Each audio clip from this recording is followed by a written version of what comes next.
The Pittsburgh Steelers had a pretty embarrassing 2020 season. After starting out the year 11-0 and looking like possibly the title favorites, they would go 1-3 in their last 40 games. And then to cap it all off, they would trash talk the Browns before getting absolutely grilled by Cleveland in the first round. And this team has a lot of questions, and in today's video, let's just talk about what's next for them and what I think they should do in this year's offseason for success in the future. Before we do get started though, make sure you hit the like button if you guys enjoyed, as it really helps out the channel. Also subscribe if you guys are new and enjoy the content on here so you do not miss out on any new videos. Plus, we are on the road to 500 subscribers. And as a special, once we hit our goal, I will do a reaction to my first 2 videos ever. And the shout out for this video goes to Sports Review plus Redder4. Both of them are big supporters of this channel, and both of them are big Steelers fans, so it was kind of fitting to give them a shout out. So make sure you guys go ahead and check them out. The link to their channel will be in the description below. Well, the link to their channels, I should say. But now, with that being said, let's just get this video started, okay? Now, I want to start out by talking about the Steelers roster, and Ben Roethlisberger is the first player I want to talk about. And Ben Roethlisberger, at this point in his career, I think he's just an average to above average quarterback. He is not the same player he once was, and it's not necessarily like a bad thing since the guy is 39, I believe, and near retirement. But this past year, he passed for 3,830 yards, 33 touchdowns, and completed 66% of his passes. James Conner is the next player I want to talk about. And James Conner, he's a pretty solid running back. Now, he hasn't been the same since 2018, and I don't know if he's a number 1 running back. More on that later. And he will be a free agent this year. But either way, he's still a pretty good player. And he had 721 yards, 6 touchdowns, and averaged 4 yards a carry this past year. Up next, let's talk about Juju Smith-Schuster.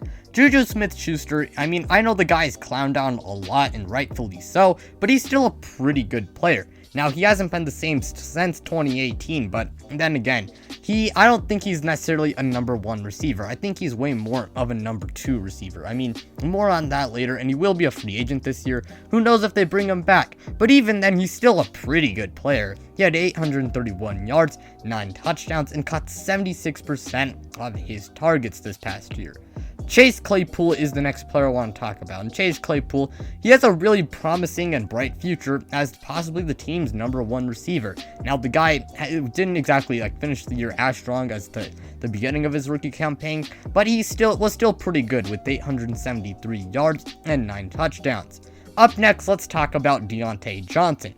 Diontae Johnson, now I know the guy has a bad habit of dropping passes, but oddly enough, he was actually the team's leading receiver. I was pretty surprised to find that out. I mean, I guess the jokes kind of just got in the way of my actual football knowledge. But anyways, Diontae Johnson, I do think he is still a pretty decent player, and if he can, cut the dropping habit, he will be a pretty good player for this team in the future. This past year, he had 923 yards and 7 touchdowns.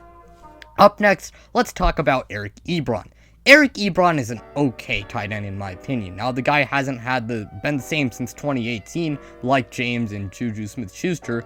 Well, they have two different last names. But going on to Eric Ebron, he's a pretty solid player, but he had 558 yards and 5 touchdowns this past year.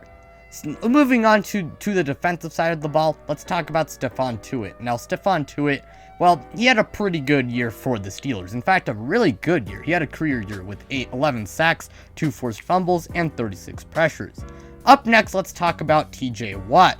TJ Watt, I don't have much else to say about him aside from the fact that he is one of the best defensive players in the league, was arguably should have won the Defensive Player of the Year award. I'm not going to debate that right now.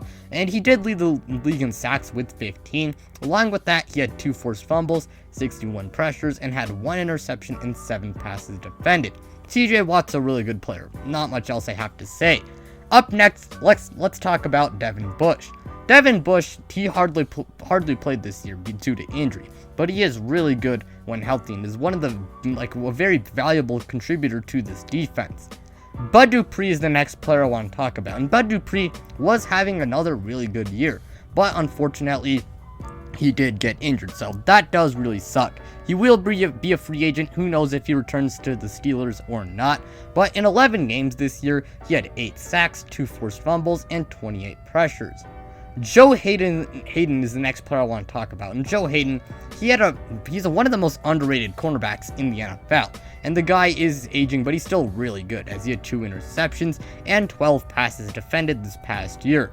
Steven Nelson is the next player I want to talk about. And Steven Nelson, he's a pretty solid corner, as he had 2 interceptions and 9 passes defended this past year. Up next, let's talk about Mike Hilton. Mike Hilton's a pretty good nickel cornerback who can blitz well and cover well. I mean, all good corners have to cover well, but he's still a pretty good player, as he had 3 interceptions, 7 passes defended, and 3 sacks. And he will be a free agent. Who knows if they bring him back or not, and if he returns, but he's still pretty good. Terrell Edmunds is the next player I want to talk about. And Terrell Edmunds, he's a pretty decent safety. He's not anything top tier, but Terrell Edmunds had 2 interceptions and 8 passes defended this past year, and he's a pretty good player. And to cap off the roster, let's finish by talking about Minkah Fitzpatrick. Minkah Fitzpatrick is one of the best safeties in the NFL and is arguably the best. This past year, he had 4 interceptions and 11 passes defended. And aside from TJ Watt, no doubt this team's second best defensive player. Now, the Steelers are not necessarily in a great spot, in my opinion, right now, as of this moment. Okay? Right now, they do have a good enough roster to win now. They have a good defense plus good weapons on offense. However, they do have their issues. First off, they do need to find their long-term solution at quarterback, because Big Ben is really declining and is near retirement, and in my opinion, he has 1 more year left, and after that, who knows what they do at quarterback. I do not think Mason Rudolph or Devlin Hodges is really the future of this team, and to be honest, they really will need to find their answer at quarterback in this year's offseason. Bad thing is, they don't have a lot of cap space right now, as while they do have $8 million in cap space, they will have a lot of free agents to bring back. That includes Bud Dupree, Juju Smith-Schuster, James Conner, Mike Hilton, and Matt Filer. And that is not good at all, especially considering the fact that they only have $8 million, as I said before, so they will have to make decisions. Now, they can obviously franchise tag some of these guys, but it will be hard to, bring all these guys back, and I don't know that they do. Now, as for what I would do if I'm the Steelers GM to help clear up cap space and help improve this team, first off, I would cut Joe Hayden and kind of restructure him in a way by cutting him and then bringing him back on a friendlier deal to help clear up cap space. Now, you will end up, not clearing up everything, essentially, because you will end up, bringing him back. And let's say you bring him back on maybe like a $6 million deal. That's not too bad, and it will eat up some cap space, but you will save some money. I'd also restructure Stephon Tuitt, as I don't think the guy is necessarily worth $14 million a year, and I do think he's a good player, but I mean, they should do what they can to help clear up as much money as possible, and this can get you around $15 to $20 million in cap space. And I do think the Steelers in this year's offseason should retool and kind of have a little bit of a fresh start. Now, the biggest issues on this team really lie in the run game. The offensive line could also use some work. The linebacking core is okay, but it might need some fixing if Bud Dupree does end up leaving. And the wide receiver position could use some explosiveness. As I said before, or I believe I might have said this before, but they rely way too much on the short passing game. And if Juju Smith-Schuster does leave, they definitely will need some help. Now, I do know James Washington does. I do think he has really good potential, but they really just need some explosiveness and a good deep threat, to help in their offense. And they should, these are going on to the free agent list. This is who I really think they should target, to help upgrade this team. Now, Aaron Jones would be a pretty good upgrade at running back, and so would Kenyon Drake. Now, those could be a little bit of a stretch because they are very good players, and there's a chance that they will demand more money than Pittsburgh can really, offer them. And same case with Leonard Fournette. I do think all 3 would be really good options, but they definitely could be kind of pricey. Mark Ingram, I think, would actually be a really underrated option. I don't think he's going to be costing an entire bag of money, but I do think he will cost a decent amount, but he will not be way too expensive. And I do think he's a very good player and could be the answer at running back for now.